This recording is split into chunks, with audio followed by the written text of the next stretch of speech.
Hello, my name is Dan Scarpelli, and this is my review of The Dark Tower. Now, The Dark Tower is based on a series of Stephen King novels of the same name.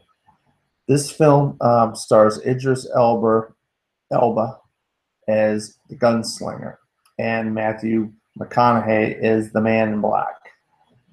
But the main star of the film is a little boy by the name of Jake Chambers, and he's played by Tom Taylor. Now, Jake is having a little bit of a problem. He's dreaming, he's got these dreams, and he puts them down on paper, and he's got all these different drawings that he has done of the gunslinger and the man in black and this citadel that he lives in and the dark tower and this far off world. And everybody thinks that he's crazy and that he should be put in a mental hospital. And his mother, played by Catherine Winnick, she loves him, and her boyfriend at the time is trying to convince him that there's something wrong with her son. But in actuality, there isn't something wrong with her son. And he sees in his dream a house. In this house, he can go to a far off world. And this is where our story really kicks in, because Jake Chambers ends up meeting Idris Elba's character, the gunslinger, in a like vista on some cliffs in the middle of a desert. And so this kicks off our story of how that is this kid involved with this far off world and the Dark Tower and Matthew McConaughey. Well, it comes to find out that Matthew McConaughey needs kids to power this laser, this giant like beam of light that goes and it can destroy the Dark Tower. Well, this kid has more what they call shine than any of the other kids that they kidnap.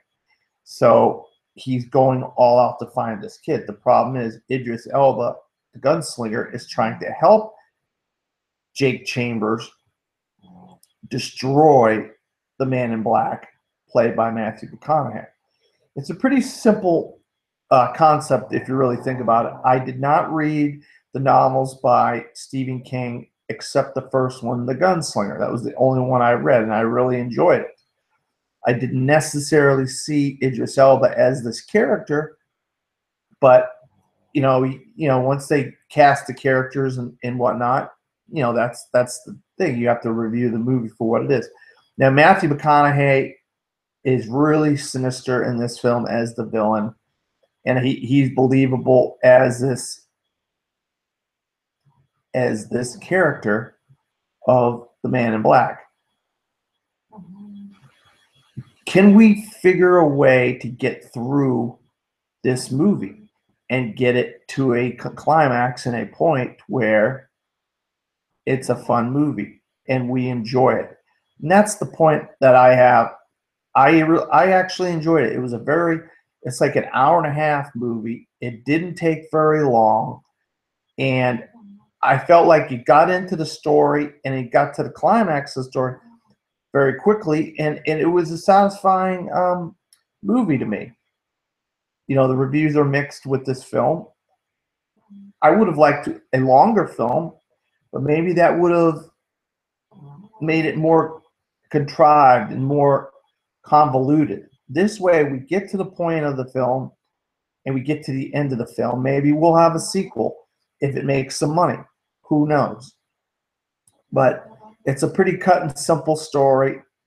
It's got beautiful sets. It's got beautiful cinematography. Nicolas Arcel does a good job with the story that he is given, and the sets and the cinematography and everything, and the action scenes and stuff. There was a great duel towards the end of the movie with the gunslinger and the Man in Black. A really cool, the stuff he does with the bullets and stuff is really neat, and the magic that the Man in Black can do. He can just tell people that if he wants you to die, you can die, or if he wants you to just not to say anything, you just don't talk. or something like that, which is really, you know, that's some sinister powers, if you ask me. But I'm going to give The Dark Tower a see it. I enjoyed the film for what it was. It wasn't anything mind-blowing or crazy or exciting or anything like that, but it was enjoyable for what it was. So I'm going to give it a see it. My name is Skip, and this has been my review of The Dark Tower from the Best Damn Movie Show.